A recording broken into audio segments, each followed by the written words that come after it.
नमस्कार सुधी एवं गुणीजनों, मैं कुसुम शर्मा श्रीमद् वाल्मीकि रामायण के 61वें एपिसोड में आपका बहुत बहुत स्वागत करती हूँ, अभिनंदन करती हूँ। 60वें एपिसोड में हमने देखा कि अपनी प्यारी पत्नी सीता के कहने पर श्री राम उस माया मृग का पीछा करते हुए अपनी पर्णकुटी से बहुत दूर निकल गए। मरते समय मृग रूपी मारीच ने हा सीते हा लक्ष्मण का जोर से आर्तनाद किया, जिससे सीता जी घबरा गई और लक्ष्मण जी को अपने प्रियतम श्री राम की रक्षा के लिए भेज दिया। इसी बीच साधु वेश में रावण ने अपनी योजना के अनुसार सीता जी का अपहरण कर लिया। यद्यपि जटायु ने रावण से युद्ध किया, बहुत पराक्रम दिखाया, परंतु रावण ने पंख काट डाले। इस पर जटायु मरणासन होकर के पृथ्वी पर गिर पड़ा और विलाप करती हुई सीता, श्री राम की पत्नी सीता का रावण जबरदस्ती आकाश मार्ग से अपहरण करके ले गया। इसके बाद अब साथियों 61वें एपिसोड में हम प्रवेश करते हैं। तो लीजिए, आकाश मार्ग से जाते हुए सीता जी ने रथ से देखा कि एक पर्वत शिखर पर 5 श्रेष्ठ वानर बैठे हुए हैं। तब उच्च स्वर में विलाप करती हुई सीता जी ने अपनी रेशमी चादर तन से उतारी और उसमें वस्त्र और आभूषण रख करके उन वानरों को लक्ष्य करके फेंक दिया, ताकि श्री राम को रावण के द्वारा सीता के हरण की सूचना मिल सके। अपने दुष्कर्म की जीत पर अट्टहास करता हुआ रावण सीता के उस कार्य को नहीं देख सका। आकाश में विचरण करने वाले सिद्ध चारण परस्पर कहने लगे, अब रावण का अंतकाल निकट आ चुका है। श्री राम की पत्नी सीता रूप साक्षात अपनी मृत्यु को साथ में लिए रावण ने पहले अपनी लंकापुरी में प्रवेश किया और फिर अंतपुर में प्रवेश किया। तब भयंकर आकृति वाली पिशाचनियों को बुलाकर उनसे इस प्रकार कहा, यथा नैनाम पुमान स्त्री व सीता पश्यन्त्य असम्मतः मुक्ता मणि सुवर्णाब्दि भी वस्त्राण्यम आभराणि च यत् इच्छेत तदेव अस्या आदेश मद इच्छन्तो यथा। तुम सभी सावधानी से सीता की रक्षा करो। कोई भी स्त्री पुरुष सीता को ना तो देख सके और ना मिलने पाए। उन्हें मोती मणि स्वर्ण वस्त्र और आभूषण आदि जिस जिस वस्तु की इच्छा हो वह तुरंत दी जाए। मेरी इसके लिए खुली छूट है। कोई सीता से अप्रिय बात नहीं कहेगा। अगर कोई कहता है तो मैं समझूंगा कि उसे अपना जीवन प्रिय नहीं है।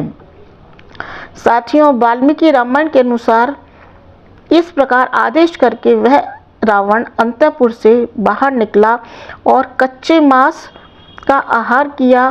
फिर 8 महापराक्रमी राक्षसों को बुलाकर उनकी बहुत बहुत प्रशंसा कर उन्हें खर दूषण के स्थान पर नियुक्त करके जन स्थान पर रहने का आदेश देकर बोला, राम ने मेरी सभी राक्षसों सेना को मार डाला। तथा क्रोधो मम पूर्णो धैर्यस्यो परिवर्धते वैरम च समुज्झात जातम रामम प्रति सुदारुणम। इससे मेरे मन में बहुत क्रोध जाग उठा है। मेरे धैर्य की सीमा चुक गई है, इसलिए राम के साथ मेरा बड़ा भयंकर वैर हो गया है। मैं उसे समर में मारे बिना चैन से नहीं सोऊंगा। तुम सब वहाँ जाकर उन भाइयों के क्रियाकलाप की सूचना देते रहना। साथियों, उसके बाद अंतपुर में प्रवेश करते हुए उसने देखा कि सीता राक्षसनियों से घिरी हुई दुख में डूबी आंसू बहा रही है। सीता जी वहाँ समुद्र में गहरे में डूबती नौका के समान दीनहीन लग रही थी। तब रावण सीता को अपना विशाल वैभव युक्त सुसज्जित अंतपुर दिखाने लगा, जिसे देखकर सीता शोक में डूब गई। तब वह पापी निशाचर रावण उनको लुभाने के उद्देश्य से इस प्रकार बोला, सीते, भयंकर कर्म करने वाले 32 करोड़ राक्षसों का मैं स्वामी हूँ। मैं मेरा राज्य और जीवन तुम्हारे चरणों में अर्पित करता हूँ। वह काम के मद में अंधा रावण आगे बोला, तुम मुझे स्वीकार कर लो। मेरी इस समुद्र से घिरी 100 योजन वाली लंका को कोई भी ध्वस्त नहीं कर सकता। सीते, तुम राम के दर्शन का विचार भी त्याग दो, क्योंकि उसमें इतनी शक्ति नहीं है कि वह यहाँ आने के बारे में भी सोच सके। और इस प्रकार कहा, त्रयाणामपि लोकानां नातं पश्यामि शोभने विक्रमेण नयेद् यस्त्वां मदबाहु परिपालिताम्। हे शोभने, मैं तीनों लोकों में किसी ऐसे वीर को नहीं देखता जो यहाँ से सुरक्षित तुमको पराक्रम करके ले जाए। हे सुमुखी, तुम्हारा कमल के समान सुंदर निर्मल मुख शोक से पीड़ित होने के कारण सुंदर नहीं दिख रहा। मुझे स्वीकार करके कोई अधार्मिक कार्य नहीं होगा, इसलिए तुम मुझे स्वीकार कर लो। साथियों, जब रावण इस तरह कह रहा था, तब परम सुंदरी जानकी अपने मुख को आंचल से ढककर धीरे धीरे आंसू बहाने लगी। परंतु काल के वशीभूत रावण ये समझ रहा था कि अब सीता मेरे अधीन हो गई है। सा तथोक्ता तु वेदेहि निर्भया शोक कर्षिता तरणं मंतरते कृत्वा रावणं प्रत्यभाषत। रावण के ऐसा कहने पर शोक से कष्ट पाती हुई विदेह राजकुमारी सीता तिनके की ओट करके उस दुष्ट रावण से बिना डरे निर्भय होकर इस प्रकार बोली, रावण, मेरे पति श्री राम धर्म के साक्षात विग्रह होने के कारण तीनों लोकों में बहुत अधिक सम्मानित हैं और प्रसिद्ध हैं। लंबी भुजाओं वाले श्री राम ही मेरे आराध्य देवता और पति हैं। अपने भाई लक्ष्मण के साथ आकर वे तेरा विनाश कर डालेंगे। श्री राम के सामने जाते ही तेरे महाबली राक्षसों का सारा विष उतर जाएगा। गतासुस्त्वं गत श्री को गत संत्वो गतेन्द्रिये लंका वेदा विसंयुक्ता तत्कृतेन भविष्यति। तू समझ ले कि तेरे प्राण अब गए कि अब गए। तेरी राज्य लक्ष्मी भी नष्ट हो गई है, तेरे बल और इंद्रियों का भी नाश हो गया है, तथा तेरे ही पाप के कारण ये लंका भी अब विधवा हो जाएगी। आगे सीता जी ने इस प्रकार कहा, साथियों, इदं शरीरम निसंगे बंधवाघातस्वा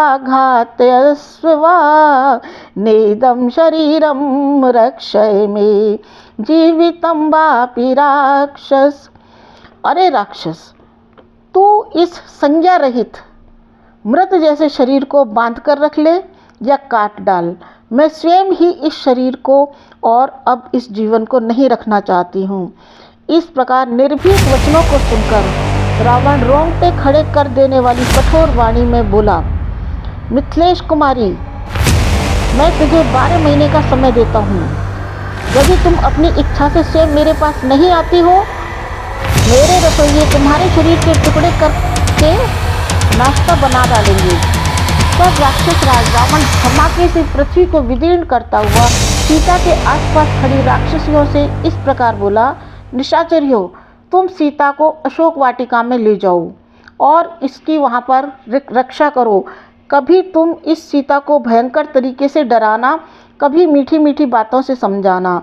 इस पर वह राक्षसनियाँ सीता को चारों ओर घेरकर अशोक वाटिका में ले आई। वे राक्षसनियाँ बार बार सीता जी को डरा रही थी। बार बार अपने प्रियतम पति और देवर का स्मरण करती हुई सीता मूर्छित होए जा रही थी। साथियों, मित्रों, जब सीता को रावण लंका में ले आया तो पितामह ब्रह्मा जी ने देवराज इंद्र से इस प्रकार कहा, देवराज, दुष्ट रावण सीता जी को लंका में ले आया है। इस प्रकार उसने राक्षसों की और अपने विनाश की तैयारी स्वयं ही कर ली है, परंतु अपने पति के दर्शनों से वंचित होने के कारण और राक्षसनियों से सदा घिरी रहने के कारण सुखों में पली बड़ी सीता चिंता में डूब गई हैं, वे भोजन भी नहीं करती हैं। जब भोजन भी नहीं करेंगी तो निस्संदेह अपने प्राणों का त्याग कर बैठेंगी। तुम सीता से मिलो और उन्हें हविष्य प्रदान करो ताकि वे श्री राम के विरह में भी जीवित रह सके। ब्रह्मा जी के आदेश पर इंद्र निद्रा देवी को साथ में लेकर और हविष्य लेकर अशोक वाटिका में आए। तब निद्रा देवी ने सभी राक्षसों को जो वहाँ पर रखवाली कर रहे थे मोह निद्रा में डाल दिया। इंद्र ने सीता जी के पास जाकर इस प्रकार कहा, देवी मैं देवराज इंद्र तुम्हारे लिए हविष्यान्न लेकर उपस्थित हुआ हूँ। इस हविष्य को खा लेने पर हजारों वर्षों तक आपको भूख प्यास नहीं सताए। हे जनक नंदिनी, विश्वास रखिए, मैं आपके उद्धारकर्ता श्री राम का पूरी तरह सहयोग करूँगा। मैं रघुनाथ जी की सहायता के लिए कटिबद्ध हूँ, आप शोक ना करें। देवराज इंद्र के ऐसा कहने पर सीता जी को शंका हुई कि यह कहीं राक्षसी माया तो नहीं है। वे देवराज इंद्र से बोली, मुझे कैसे विश्वास हो कि आप शचीपति देवराज इंद्र ही हैं। और इस प्रकार कहा, देवी लिंगानि दृष्टानि राम लक्ष्मण सन्निधौ तानि दर्शय देवेन्द्रयपि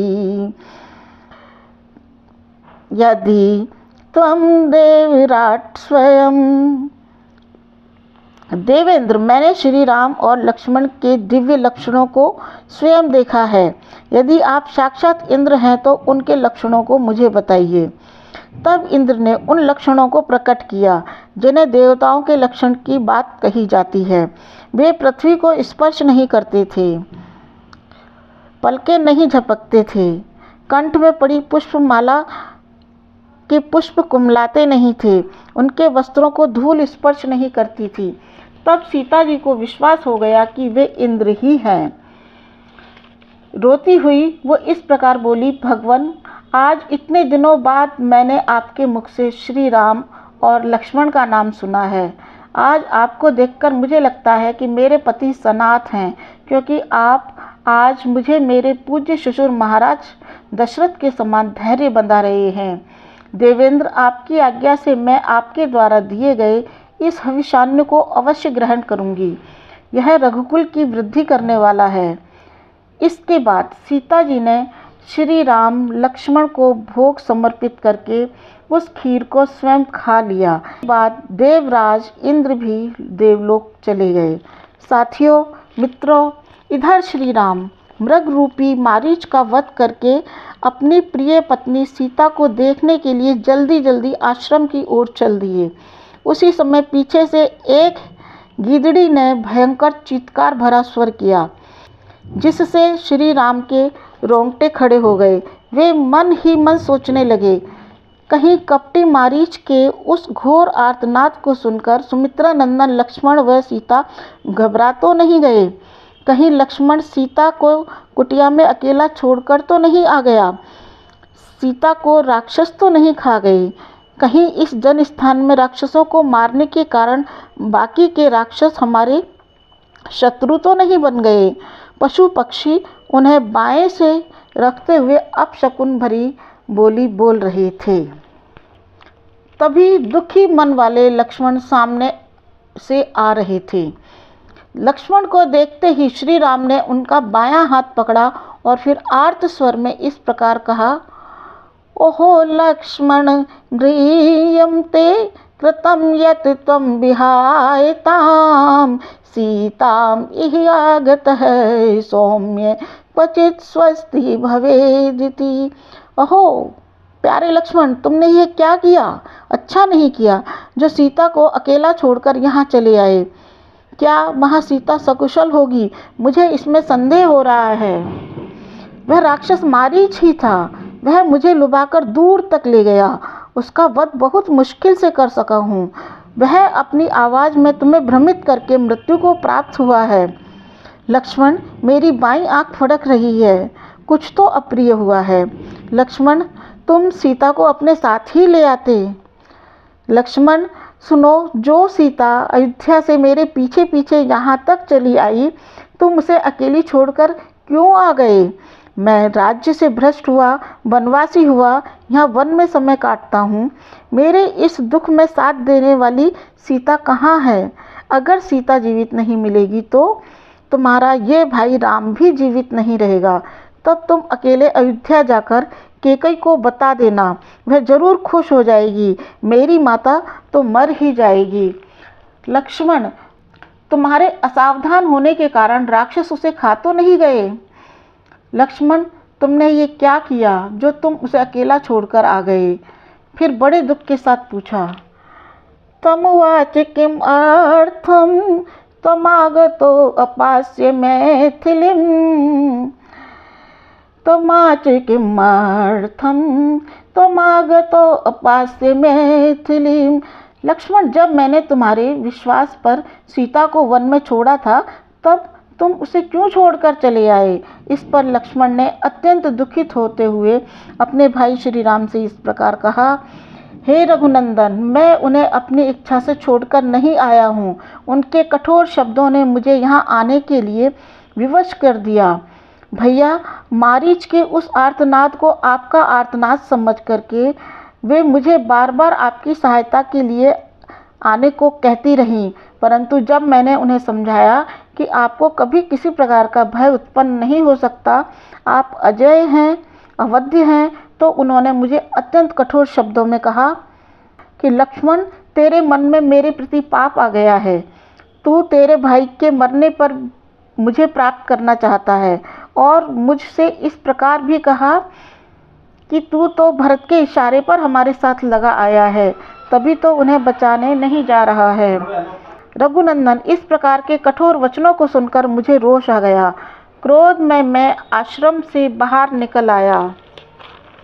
इतना सुनने पर श्री राम ने कहा, लक्ष्मण, जानन्नपि समर्थो माम राक्षसानाम अपवारणे अनेन क्रोधवाक्येन मैथिल्या निर्गतो भवान। कि लक्ष्मण, तुम तो जानते ही हो कि मैं राक्षसों का निवारण करने में समर्थ हूँ, फिर भी तुम मैथिली के क्रोध वचनों से उत्तेजित होकर के उसे छोड़कर क्यों आ गए? लक्ष्मण, तुमने ये अच्छा नहीं किया। मैं तुमसे संतुष्ट नहीं हूँ, ना मैं तुमसे संतुष्ट हूँ ही नहीं। तुमने मेरे आदेश का पालन क्यों नहीं किया? साथियों, इस प्रकार श्री राम के चरण लड़खड़ाने लगे, शरीर में कंपन होने लगा और वे बड़ी उतावली से दोनों भाई अपनी पर्णकुटी की ओर चल दिए। साथियों, मैं यहाँ अपनी वाणी को यहाँ पर विराम देती हूँ। आप मेरे साथ यहाँ तक बने रहे, इसके लिए मैं आपका बहुत बहुत धन्यवाद करती हूँ और अपनी वाणी को यहाँ पर विराम देती हूँ। जय श्री राम, जय श्री राम, जय भारत, जय भारत।